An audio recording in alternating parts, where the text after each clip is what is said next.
The general rule in Brussels is that what goes on at a party conference stays at the party conference. Rhetorical fireworks from politicians playing to the crowd are regarded as part and parcel of the political cycle, to be safely disregarded as a bit of theatre. But with 6 months to go until Brexit, the normal rules do not apply. Every cough and spit in the British debate at this stage is attracting the closest attention, and much of it is causing great anxiety in the EU quarter of the Belgian capital. Jeremy Corbyn was first up, with his leader's speech in Liverpool. To say it was forensically examined and discussed by EU officials and diplomats does not do it justice. EU officials liked bits of it. They chortled in the European Commission at Corbyn's line that the government envisioned a Britannia that both rules the waves and waves the rules. They thoroughly approve of Labour's policy on negotiating a customs union with the EU, and have had this message passed on to the Labour leader. But the central thrust of Corbyn's speech worried them deeply. Corbyn has made it clear he is sticking with his 6 tests as the criteria for judging whether Labour will back the government in the meaningful vote on a deal in Parliament. The 6 tests, not least the one insisting that a deal must offer the exact same benefits of single market and customs union membership, or designed to help Labour vote down whatever May brings home. Certainly Labour members are clear they would vote down a free trade agreement of a so-called Canada nature. The pluses are increasing in ratio to the desperation in Brussels for it to be accepted. It might cover lots of sectors, from fisheries to aviation, and avoid tariffs, but it would leave Northern Ireland in the EU's customs territory and do little to protect Britain's manufacturing base from checks, red tape and worse.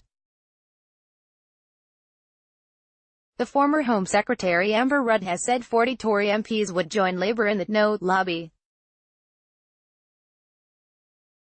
The EU's executive senses danger, and it has started disregarding some diplomatic norms to try to mitigate against it.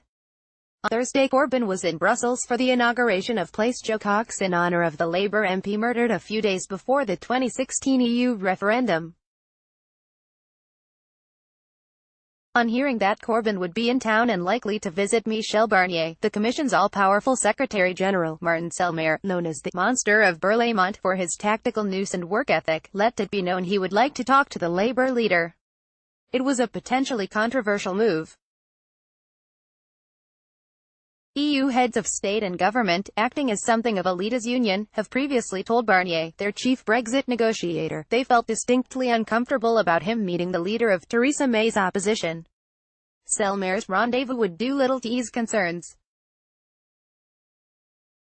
When The Guardian broke news of the meeting, the Commission's spokesman told reporters there was no meeting of which he was aware. Weasel words that were swiftly shown to be so. The meeting took place. Selmayr laid on the charm, as he is very capable of doing.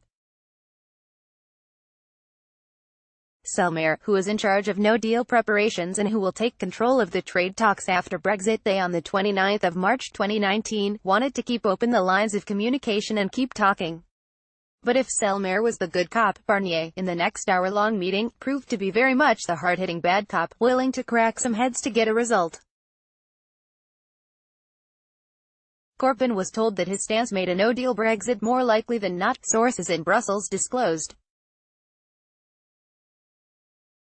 Barnier and his deputy, Sabine Weyand, told Corbyn they believed they might be close to finding agreement with May, but everyone needed to act calmly and responsibly if the withdrawal agreement was to get through Parliament. Senior figures in the Commission believe Labour could play a key role in dedramatising the issue of the Irish border. It is likely to have been an unwelcome lecture that exposed just how worried the Eurocrats are, even before the Tories have started their caterwauling in Birmingham. Asked what they would most like to hear from the Conservative Party conference getting underway this weekend, there are 2 responses from EU officials and diplomats involved in the talks. Initially, they expressed their frustration. They have no understanding of the political fissures and rivulets that run through the Conservative Party, little understanding of the Downing Street strategy, and have almost completely given up on trying to work with May in a coordinated way to stage manage a result. just doesn't seem possible. That might all sound rather gloomy, but it is the second reaction that should cause the greater concern. Some say they just hope the Conservatives can have a sensible, rational discussion, in which they accept that keeping Northern Ireland in the EU's customs territory is the only solution for avoiding a hard border on the island of Ireland, and come to realize that the EU is offering a trade deal like no other. The coming days and weeks are likely to prove a considerable disappointment. Listen, Walking the Brexit Tightrope at Labour Conference, Politics Weekly. Sorry your browser does not support audio, but you can download here and listen. https://flex.acast.com/audio.gim.co.uk/2018/09/26-51111-gdn.pol.180926.podcast.mp3